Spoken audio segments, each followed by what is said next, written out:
नमस्कार दोस्तों, school education में आप सभी का स्वागत है। आज हम इस वीडियो में व्याकरण के विभाग के बारे में जानने वाले हैं।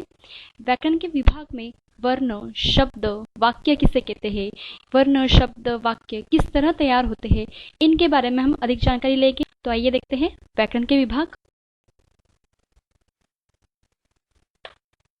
व्याकरण विभाग की ओर बढ़ने से पहले सबसे पहले हम जानेंगे कि व्याकरण क्या है। कोई भी भाषा पढ़ते समय हमें उस भाषा में व्याकरण क्यों पढ़ना है। देखते हैं व्याकरण क्या है। वह विद्या जिसके माध्यम से किसी भी भाषा को शुद्ध रूप में पढ़ते, लिखते एवं समझते हैं उसे व्याकरण कहते हैं। वह विद्या जिसके माध्यम से किसी भी भाषा को शुद्ध रूप में पढ़ते, लिखते एवं समझते हैं उसे व्याकरण कहते हैं। हमें कोई भी भाषा का शुद्ध रूप में, ठीक है, समझना है, उस भाषा को समझना है, पढ़ना है, लिखना है, तो इसलिए हमें उस भाषा में व्याकरण पढ़ना जरूरी है। वो कैसे, तो देखते हैं यहाँ पर एक उदाहरण से। देखिए यहाँ पर एक अक्षर दिया गया है, ठीक है। इस अक्षर को हम दो भाषा में देखते हैं, मराठी में भी देखते हैं और हिंदी में भी देखते हैं। ये अक्षर दोनों भाषा में हमें दिखाई देता है, लेकिन जब हम इसका उच्चारण करते हैं तो दोनों भाषा में इस अक्षर का उच्चारण अलग अलग होता है। हिंदी में से ज्ञ कहा जाता है और मराठी में निय। हिंदी में से ज्ञ कहते हैं, मराठी में से निय कहते हैं।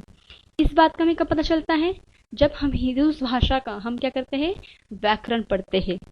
आगे देखिए कुछ उदाहरण है। और अब यहाँ पर कुछ वाक्य दिए गए, ठीक है। हिंदी, मराठी, अंग्रेजी में यहाँ पर कुछ वाक्य दिए गए हैं। जैसे मराठी में लिखो, हिंदी में देखिए, मेरा नाम राधा है। मराठी में माझं नाव राधा आहे। अंग्रेजी में माय नेम इज राधा। अब तीनों वाक्य के अंत में, तीनों वाक्य के आखिरी में देखो कुछ चिन्ह लगे हैं। इस चिन्ह को हम पूर्ण विराम कहते हैं। व्याकरण में इस चिन्ह को क्या कहते हैं, पूर्ण विराम कहते हैं। अब हिंदी में पूर्ण विराम अलग है, मराठी अंग्रेजी में पूर्ण विराम अलग है।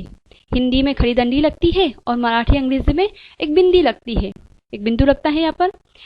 अब अगर हम हिंदी में पूर्ण विराम के लिए हम एक बिंदु का इस्तेमाल करते हैं तो वो क्या होगा, गलत होगा।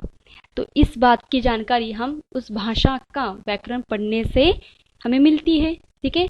तो शुद्ध रूप में पढ़ने के लिए, लिखना होगा या उस भाषा को समझने के लिए हमें उस भाषा का व्याकरण पढ़ना जरूरी है। अब यहाँ पर व्याकरण के कुल 3 विभाग है। एक है वर्ण विभाग, दूसरा है शब्द विभाग और तीसरा है वाक्य विभाग। वर्ण विभाग, शब्द विभाग और वाक्य विभाग। अब इन तीनों विभाग के अंदर कई सारे उपविभाग है जिससे हम एक एक करके आगे पढ़ते जाएंगे। लेकिन आज इस वीडियो में हम इन तीनों के बारे में पढ़ने वाले हैं, वर्ण विभाग, शब्द विभाग और वाक्य विभाग। देखते हैं वर्ण विभाग। अब सभी ने वर्णमाला पढ़ी है, तो इस वर्णमाला को हम 2 भागों में विभाजित करते हैं। एक है स्वर, दूसरा है व्यंजन। स्वर, जिन वर्णों का उच्चारण स्वतंत्र रूप से किया जा सकता है उन्हें स्वर कहते हैं। जिन वर्णों का उच्चारण स्वतंत्र रूप से किया जा सकता है उन्हें स्वर कहते हैं। इस तरह हिंदी वर्णमाला में कुल 13 स्वर है। व्यंजन, जिन वर्णों का उच्चारण स्वरों की सहायता के बिना नहीं हो सकता उन्हें व्यंजन कहते हैं। जिन वर्णों का उच्चारण स्वरों की सहायता के बिना नहीं हो सकता उन्हें व्यंजन कहते हैं। इस तरह कुल 45 व्यंजन है और 4 संयुक्त व्यंजन है। क से ह तक व्यंजन कहलाते हैं और श, त्र, य, श्र इसे संयुक्त व्यंजन कहते हैं। व्यंजन और स्वर में क्या अंतर है, देखिए स्वर में हम देखते हैं अ, आ, ई। तो अ, जब हम अ कहते हैं तो यहाँ पर केवल अ की ध्वनि सुनाई देती है। आ कहने के बाद केवल आ की ध्वनि सुनाई देती है, तो मतलब इसका उच्चारण स्वतंत्र रूप से है। लेकिन जब हम व्यंजन की बात करते हैं, चलो व्यंजन में से हम एक लेते हैं क। जब हम क कहते हैं तो क में हमें अ की ध्वनि सुनाई देती है। बिना अ कहे हम क बोल सकते हैं क्या? बिना स्वर की सहायता लिए हम क बोल सकते हैं क्या? देखें, कोशिश कीजिए, बोल सकते हैं क्या? नहीं। तो व्यंजन में स्वर की सहायता लेना आवश्यक है। बिना स्वर की सहायता के हम व्यंजन का उच्चारण नहीं कर सकते।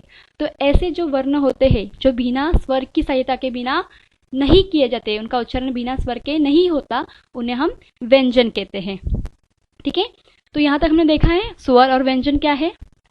अब देखो इन वर्णमाला में, ठीक है, इन वर्णों की क्या विशेषता है। तो प्रत्येक अक्षर वर्ण कहलाता है। वर्ण जो है उन्हें हम क्या कह सकते हैं, अक्षर कह सकते हैं। वर्णमाला में जितने भी वर्ण है उन सभी वर्णों को हम अक्षर भी कह सकते हैं। आगे जैसे देखिए अ, आ, ई से लेकर ग तक जितने भी वर्ण है हमारी वर्णमाला में उन सभी को हम अक्षर भी कह सकते हैं। वर्ण के टुकड़े नहीं हो सकते, वर्ण के टुकड़े नहीं हो सकते, वो कैसे, देखिए अब यहाँ पर एक अक्षर दिया गया है मेहनती। क्या है ये, मेहनती। अब इस मेहनती अक्षर का हम क्या करेंगे, टुकड़े करेंगे, जैसे में, ह, न और ती। अब इनके क्या हो रहे हैं, टुकड़े हो रहे हैं, लेकिन वर्ण के टुकड़े नहीं होते, वो कैसे, देखिए समझो यहाँ पर हमने लिया ह। अब मुझे बताओ ह कैसे बना है, ह का टुकड़ा हो रहा है, नहीं ना। आप सोचोगे टीचर ह और अ मिलकर बना है, लेकिन ह और अ मिलकर ये ह और अ ये भी क्या है, एक वर्ण है। तो उनके भी टुकड़े हो सकते हैं क्या, नहीं, वर्ण के टुकड़े नहीं हो सकते।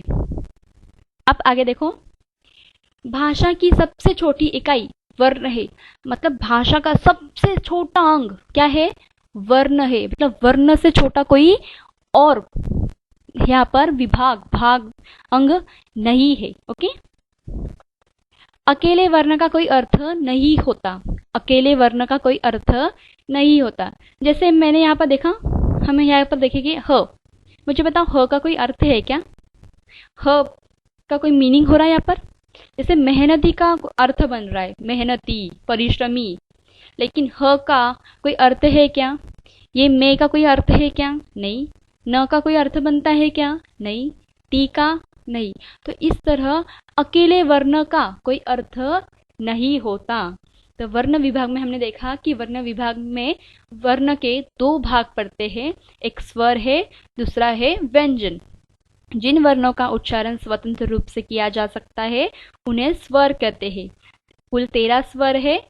जिन वर्णों का उच्चारण स्वरों की सहायता के बिना नहीं हो सकता उन्हें व्यंजन कहते हैं। कुल 45 व्यंजन है और 4 संयुक्त व्यंजन है। प्रत्येक अक्षर वर्ण कहलाता है। वर्णमाला में जितने भी वर्ण है उन सभी वर्णों को हम अक्षर भी कह सकते हैं। तो प्रत्येक अक्षर वर्ण कहलाता है। वर्ण के टुकड़े नहीं हो सकते, वर्ण के टुकड़े नहीं हो सकते। भाषा की सबसे छोटी इकाई वर्ण है, भाषा की सबसे छोटी इकाई वर्ण है।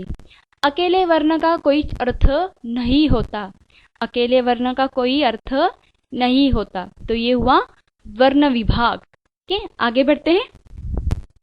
वर्णों के दो भेद है, जैसे स्वर और व्यंजन। वर्णों के कितने भेद है, दो भेद है, एक है स्वर, दूसरा है व्यंजन। यहाँ तक सभी को समझ में आया। अब बढ़ते हैं, अब देखते हैं शब्द विभाग। अब शब्द विभाग में शब्द क्या है, सबसे पहले हम जानेंगे कि अक्षरों की जिस समूह से कोई अर्थ निकले उसे शब्द कहते हैं। अक्षरों की जिस समूह से कोई अर्थ निकले उसे शब्द कहते हैं। अब अक्षर से अर्थात वर्ण से क्या बनते हैं, शब्द बनते हैं। वर्ण के समूह से, अभी हम एक 4-5 वर्णों को एक साथ लेते हैं, उसका एक समूह बनाते हैं, ग्रुप बनाते हैं, और उससे क्या होता है, शब्द तैयार होते हैं। लेकिन जब वो समूह बनाते हैं तो उस समूह को क्या होना चाहिए, अर्थ होना चाहिए, मीनिंग होना चाहिए उससे। उदाहरण देखते हैं। अब यहाँ पर कुछ अक्षर दिए गए हैं, इसे हम वर्ण भी कह सकते हैं। कुछ अक्षर दिए गए हैं, ठीक है। अब इन अक्षरों का हम क्या बनाएंगे, समूह बनाएंगे, ठीक है। जैसे मैंने यहाँ पर म, क और ल लिया, ठीक है। अब म, क और ल इन अक्षरों से मैं यहाँ पर एक समूह बना रही हूँ, ठीक है। अब मुझे बताओ इस समूह को, ठीक है, कोई अर्थ मिल रहा है क्या, मकल, मकल क्या होता है जरा बताओ, कोई अर्थ मिल रहा है, कुछ चित्र तैयार हो रहा है, नहीं। देखते हो दूसरा समूह। अब हमने यहाँ पर लिया क, ल और म, ठीक है। क, ल, म से हमने एक शब्द का, अक्षरों का समूह बनाया। अक्षरों का समूह क्या है यहाँ पर, कलम। अब इस अक्षरों के समूह को एक अर्थ प्राप्त हो रहा है क्या, एक मीनिंग मिल रहा है क्या, कलम। कलम का अर्थ क्या है, पेन, होता है ना, यहाँ पर अर्थ प्राप्त हो रहा है, तो इससे हम क्या कहेंगे, शब्द कहेंगे। जिस अक्षरों के समूह से कोई अर्थ प्राप्त हो, अर्थ निकले, उसे शब्द कहते हैं। अब आगे देखिए और उदाहरण। अब देखिए, अब यहाँ पर हमने लिया क, म और ल। अब क, म, ल इन अक्षरों को हमने एक साथ लेकर हमने यहाँ पर शब्द, अक्षरों का समूह बनाया। ठीक है, अक्षरों का समूह बनाया। अब इस अक्षर के समूह से कोई अर्थ प्राप्त हो रहा है क्या? कमल, क्या है कमल? एक फूल का नाम है, एक अर्थ प्राप्त हो रहा है, तो इस अक्षरों के समूह को हम शब्द कह सकते हैं। जब अक्षरों के समूह से कोई अर्थ प्राप्त हो तो इसे हम शब्द कह सकते हैं, लेकिन अक्षरों के सिर्फ समूह को हम शब्द नहीं कह सकते, क्योंकि यहाँ से कोई अर्थ प्राप्त नहीं होता। अब आगे देखिए, शब्द के कुछ भेद है। ठीक है, अभी प्रतिदिन हम कई सारे शब्द इस्तेमाल करते हैं, और एक ही शब्द का इस्तेमाल करते हैं क्या? नहीं, तो कई सारे शब्द हैं, तो इन शब्दों को हमने अलग अलग क्या किया है, विभाजित किया है, अलग अलग उसे बांटा है।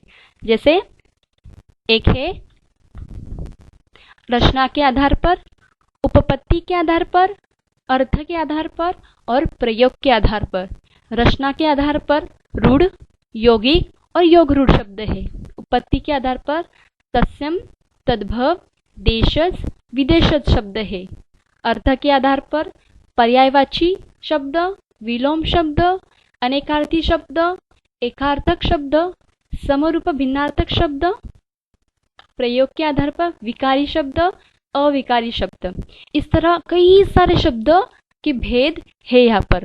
ठीक है, तो इन भेदों को हमें अभी नहीं पढ़ना है, अगले वीडियो में हम एक एक करके इन सभी को पढ़ेंगे। तो शब्द क्या है, हमने देखा कि अक्षरों के जिस समूह से कोई अर्थ निकले उसे शब्द कहते हैं। सिर्फ अक्षरों के समूह को शब्द नहीं कहा जाता, अक्षरों के समूह से अर्थ निकले, अर्थ प्राप्त हो तो ही उसे हम शब्द कह सकते हैं। जैसे मकल, यहाँ पर मकल एक अक्षरों का समूह है, लेकिन इससे कोई अर्थ प्राप्त नहीं हो रहा है। लेकिन कलम, यहाँ पर अक्षरों का समूह है और इस अक्षरों के समूह से हमें अर्थ भी प्राप्त हो रहा है, तो कलम को हम शब्द कह सकते हैं, मकल को हम शब्द नहीं कह सकते। अब यहाँ तक आपको समझ में आया कि शब्द क्या है। अब आगे वाक्य विभाग। अब इस वाक्य विभाग में हम जानेंगे कि वाक्य किसे कहते हैं, वाक्य किस तरह तैयार होते हैं और वाक्य के कौन कौन से भेद हैं। तो आइए देखते हैं वाक्य किसे कहते हैं। शब्दों के अर्थपूर्ण समूहों को वाक्य कहते हैं। शब्दों के अर्थपूर्ण समूहों को वाक्य कहते हैं। अब शब्दों के समूहों से क्या बनते हैं, वाक्य बनते हैं। हमने देखा था कि अक्षर के समूहों से, अक्षरों के समूहों से शब्द बनते हैं और शब्दों के समूह से वाक्य बनते हैं, लेकिन वो शब्दों का समूह अर्थपूर्ण होना चाहिए। उदाहरण देखते हैं, कोयल है, मीठी, होती, आवाज की। तो यहाँ पर कई सारे शब्द दिए गए हैं। अब इन शब्दों को हम क्या करेंगे, एक साथ लेंगे, इनका एक समूह बनाएंगे और देखते हैं उससे वाक्य बनते हैं या नहीं।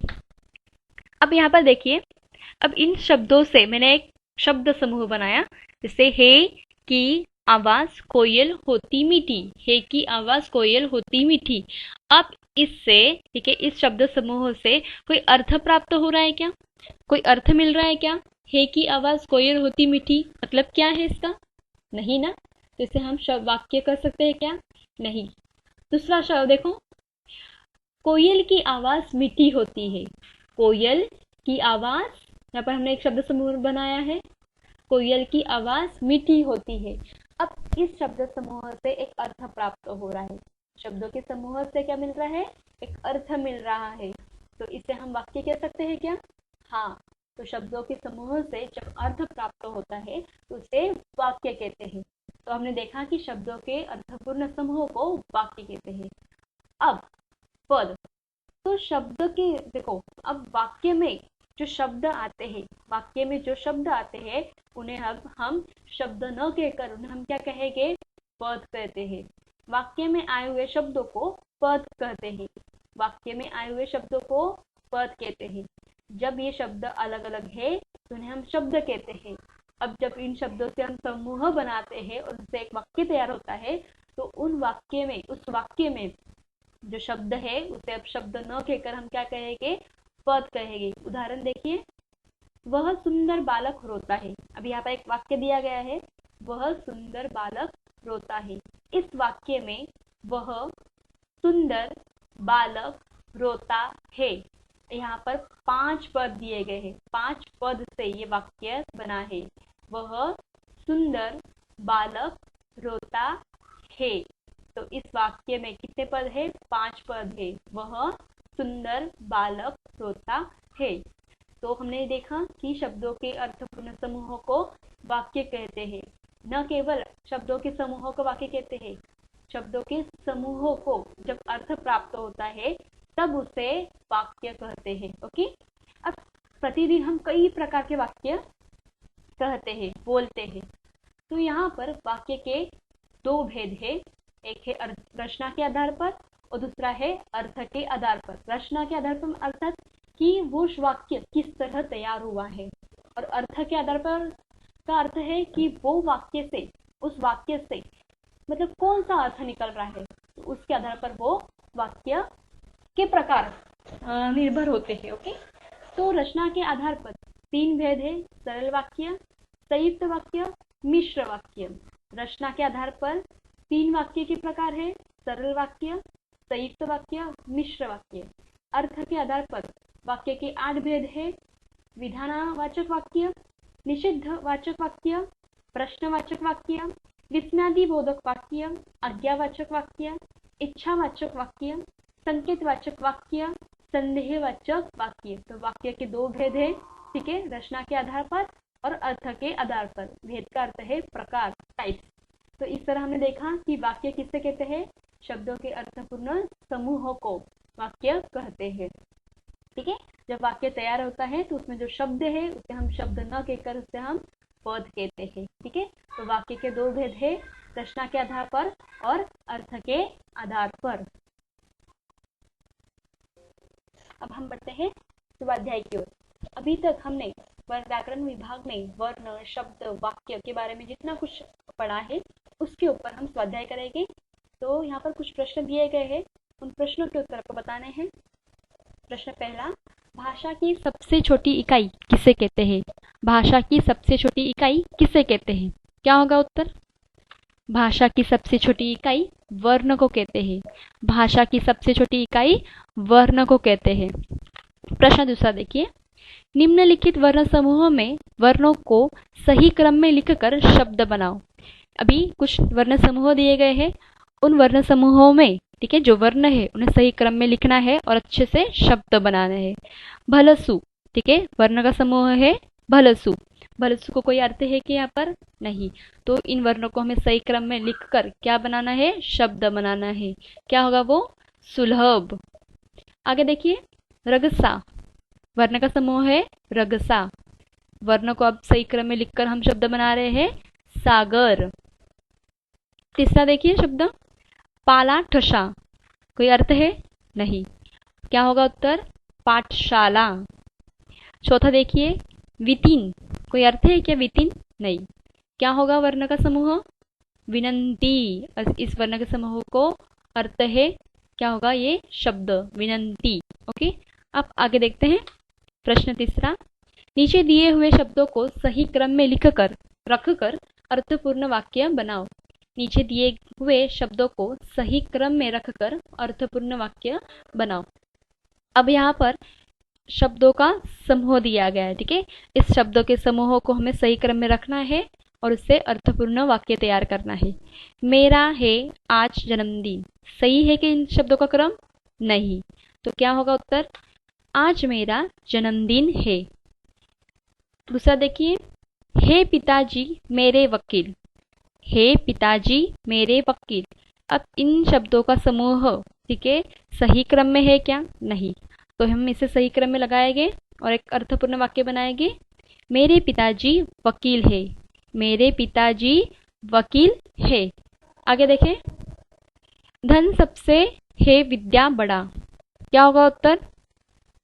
विद्याधन है सबसे बड़ा, विद्याधन सबसे बड़ा है।